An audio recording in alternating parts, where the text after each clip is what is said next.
Hello, everyone, and welcome to episode 23 of the SATO Briefing series. Today, we're going to be talking about another large batch of aircraft that we're working on to bring to P3D. So, in front of me here, we can see one of the big aircraft that we're working on right now, and that's the 690 Turbo Commander by Rockwell International. The Turbo Commanders, for a while there weren't any around except for the payware Carinado version.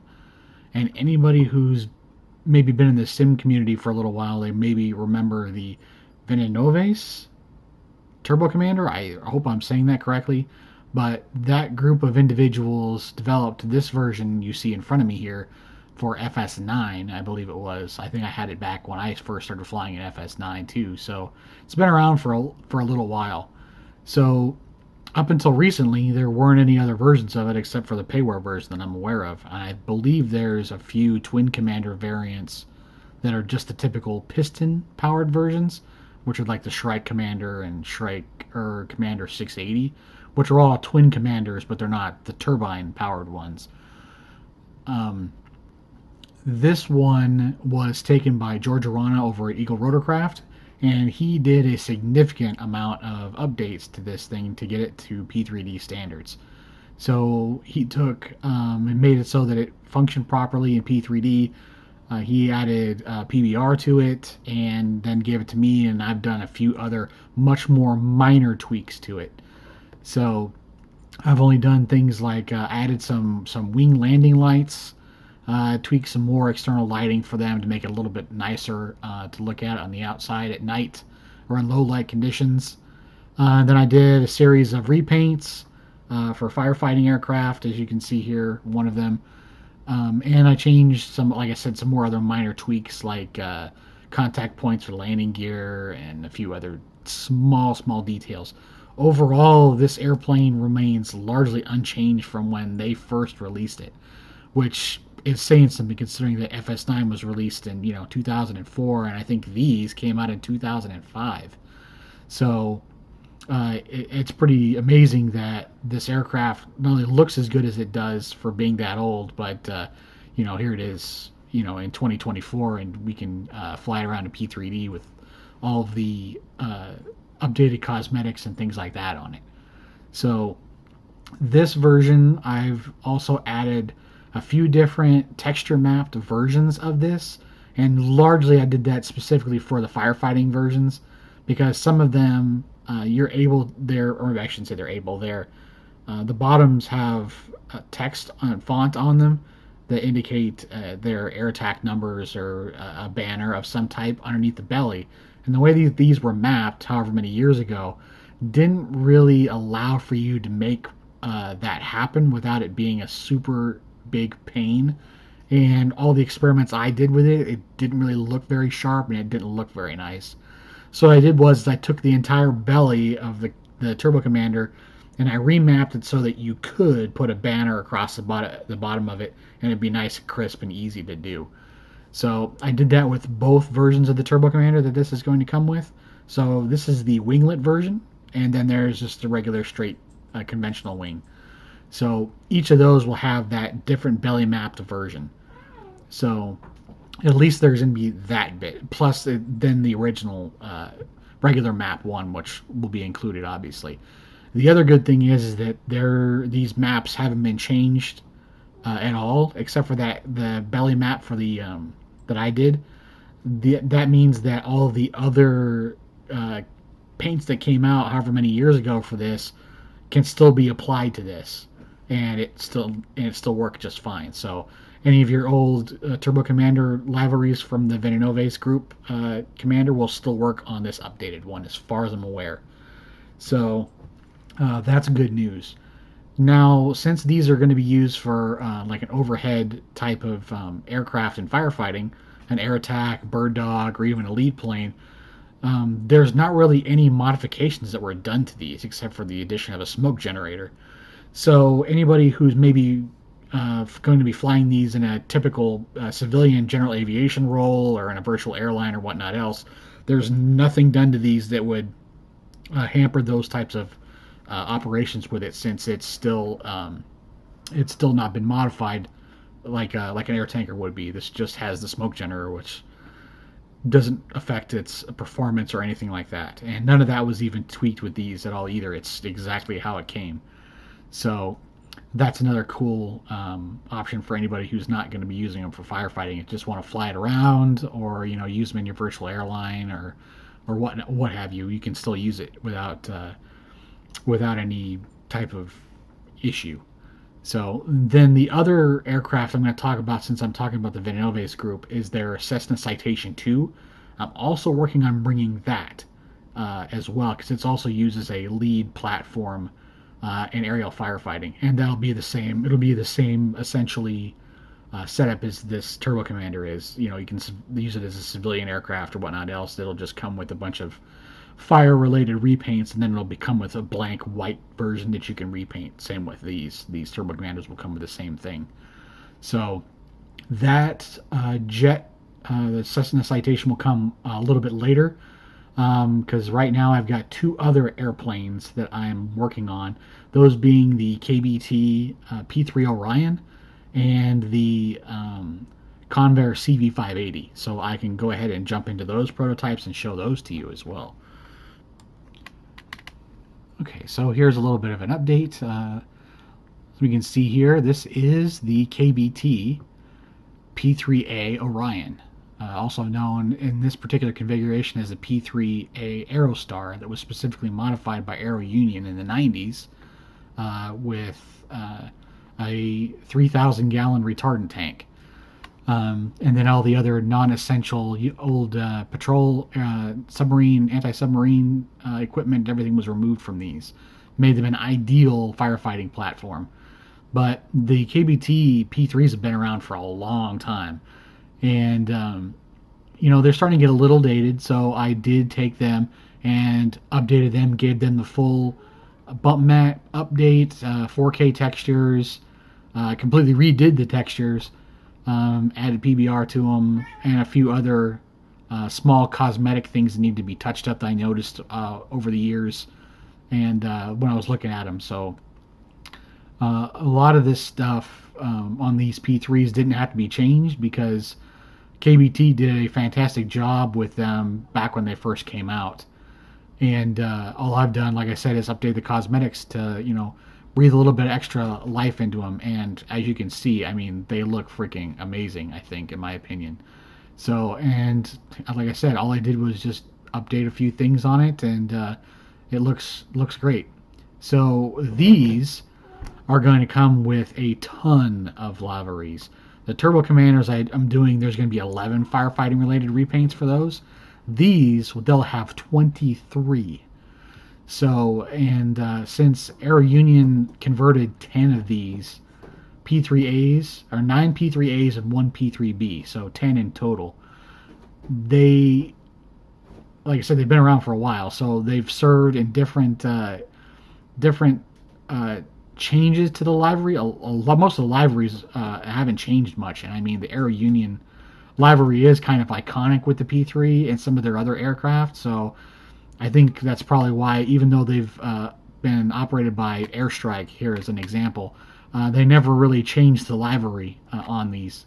There's very little difference between the ones from the 1990s and this one here is from 2023. So I've included all of the paints all the operational paints, I should say, of them that they flew in. So that includes some of the early Aero Union paints where they weren't completely painted yet. They were still partially in their ex-military colors with the tanks on them. Aero Union flew 3, I think, of their airplanes that way before actually painting them this way, as you see here. So I have a few of those aircraft represented, 3 of those 3 that I could find, I believe. And then all the other aircraft in their specific paint schemes and variations, they're all included in this. So this one here is obviously Airstrike circa 2023. So, and the difference between this livery and the others is that really the font is really the only thing that's different on the airplane. The actual colors and markings are pretty much identical to how it's been for over 20 years. So that's in terms of performance and things like that, there's not much I've actually done to these. These are pretty much, again, mostly cosmetic changes I've done to them. There were some performance changes that I based my original release on when I first came back to Flight Sim. Though that's what this performance is based on this airplane that I'm going to be releasing. So that's kind of really the only difference that there's going to be between it and the regular P3s. So in the P3As, I'm only doing the P3As, the firefighting versions. I am not updating the naval versions. Largely, I don't go that far outside of my comfort zone for doing any of those other aircraft, really, because it tends to get out of hand really quickly with extra paints, extra requests, and things like that. So I tend to just try and stick to the aerial firefighting aspect to that. Now, I say that, and the next aircraft that I'm going to show you is going to be an exception to that rule, and that's going to be the Convair CV-580s.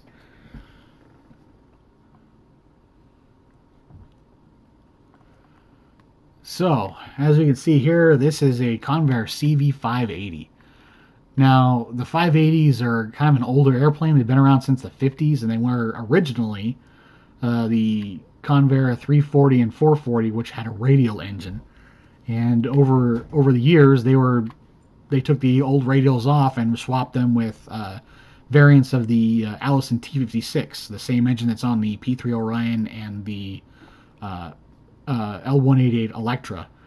So the 580s pretty much operated as air tankers, pretty much only in Canada. They did come down to the U.S. and operate a few times, but it was really in limited numbers.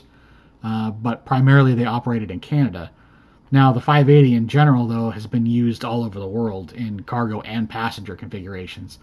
So, the reason I bring that up is because I asked the community in Sim Outhouse if people would be interested in not only the tankers, but the passenger and cargo versions being updated as well. So, that means that I'm going to be doing a much bigger project with these, and it's going to take a lot longer. Now, this is the prototype for the tankers where I'm starting first. So there's going to be two different tanker prototypes, or two different types for the tankers. There's going to be the typical version, which has the Aero Products propeller, which is the same ones you would see on the Lockheed Electra. This one, however, has the Hamilton Standard propeller, which is found on the P3 Orion. The Aero Products propellers are what you would see on the Electra, the L188 Electras. So some of the 580s did have this modification done where the propellers were swapped. Now, I don't know exactly the performance differences there are between the two. Apparently, there is some slight variation in them in terms of the aircraft performance and responsiveness with these bigger P3 paddle type propellers. But some people requested that there be this variant of the 580s. So I'm including not only the tankers with these propellers, but also the passenger and cargo versions that also operated with these. So there's going to be not only will you have the three Aero Product propellered versions of the 580, you'll also have three more that have the Hamilton Standard propellers. So other than that, there's not going to be a whole lot of difference in the external department. These I've also updated with 4K textures, updated the bump maps, and added PBR to them. The other big thing that I've changed with these is that I've actually taken and cut out the windows, as you can see here, because before they were just painted on, which is, I mean, it's okay, but I mean, I feel like it adds just a little bit more to the airplane when they actually have functional windows. So the tankers will have these first, and then I'll move all of this stuff over to the cargo version, and then I'll have to cut out all the windows for the passenger versions. So, like I said, with that, it's going to be a lot more drawn out of a process because it's time consuming to do all that and mess with the interior and all that other type of stuff, the extra modeling I have to do for that. So it's it's a little extra, but I mean, I think people will appreciate the extra time spent doing that to these. Because I mean, there isn't. It's a unique platform, and to my knowledge, there isn't any other ones out there other than the ones that this one here is done by Greg Pepper.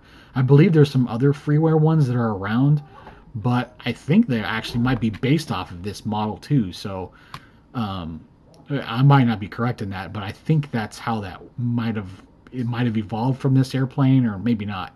But I am using Greg Pepper's version, and as far as the performance and stuff goes, the guys over at Cal Classics are super on top of the accuracy in their aircraft, and all the other aircraft that I've ever updated from them, I've hardly ever touched the performance in them at all. They all fly pretty realistic in my opinion, based on what I have looked at in terms of performance numbers and things like that. So the same thing goes with this 580, is that I'm not touching anything really with the performance of it. It's all the cosmetics that I'm updating with them. So I'm also trying to do stuff with the interior with this. The interior is mostly functioning, but there are still some things in it that don't work. So that's other things that I'm going to be looking at with these. So um, these will the tanker versions for those, since we're talking the air tanker department here. The 580s are only operated by two governments. So they're operated by two Canadian provinces. So Saskatchewan, government of Saskatchewan operated their own fleet of them, and then Conair, they're based out of Abbotsford, British Columbia, but they flew contracts all over Canada. So they could be in British Columbia, they could be in Manitoba or wherever else they contracted them. But yeah, so those are the only two Canadian operators. Conair did have, I think, one aircraft that did fly to Australia, or a couple of them that did fly to Australia. I'm still compiling information about markings for them that if they operated over there. They also had a few operate in the United States for a little while too, under Aeroflight, their partner company down in the U.S. here. So I'm looking to include some of those paint schemes with these, if possible, or if there's any difference in them at all. I'll look at including those. Then whenever I get to the passenger and cargo versions, I'll be doing some commercial paints to go with those as well. And again, kind of like going back to the Turbo Commanders, the stock paints that were made for this as far back as FS 2002, FS9, FSX, and I think even some of the stuff in P3D to a limited fashion will all still work on this one. There's no changes to the texture maps at all. It's just I updated, like I said, the cosmetics to it with PBR and bump maps and spec maps. That's all I've really done to them. So that's good news for anybody else who maybe operates them, in a your virtual airline, or you just fly them around just to enjoy them. You can throw your custom paints on them, or any period type repaints. They'll just go right onto these updated ones for P3D. So uh, that's kind of all I've got planned right now for all of these aircraft. I mean, there's a lot. So, and it's going to take some time, but the P3 and the Aero Commander, they're going to come out relatively close to one another, because I've done almost all the paints for the P3, and the Turbo Commander is about ready to get cleaned up and sent to beta testing to make sure that it's good to go. So those two will probably come out, like I said, relatively close to one another. Then this aircraft will be a longer project because of all the extra things that I have to do for it. And that also means that the Cessna Citation 2 that I was talking about earlier, that will probably be worked on alongside this, and will probably come out before it. Just because, like I said, there's not going to be much to do with that Citation versus, say, this. So if you want to find out more, or follow closely and get more frequent updates, you can follow on our Discord page and even on our Facebook. Like I said, if you're on Discord, that's pretty much where all of our development stuff is updated fairly regularly, as well as other people in the air firefighting community and some of the other related communities, like agriculture spraying. We have a gentleman on there now who's doing all sorts of agricultural spray aircraft. So if you're really into that, you can jump on our Discord and follow any of the stuff that he's doing. So yeah, it's our community slowly growing, and some of the parallel communities are all kind of we're all kind of intercommunicating and helping each other out, trying to expand the community further in these little niches like firefighting, agricultural spraying, and things like that. So yeah, if you want to stop by that and our Discord, or like I said, follow on our Facebook page. Updates will continue to follow on all this stuff. So thanks for watching, and tune into the next one.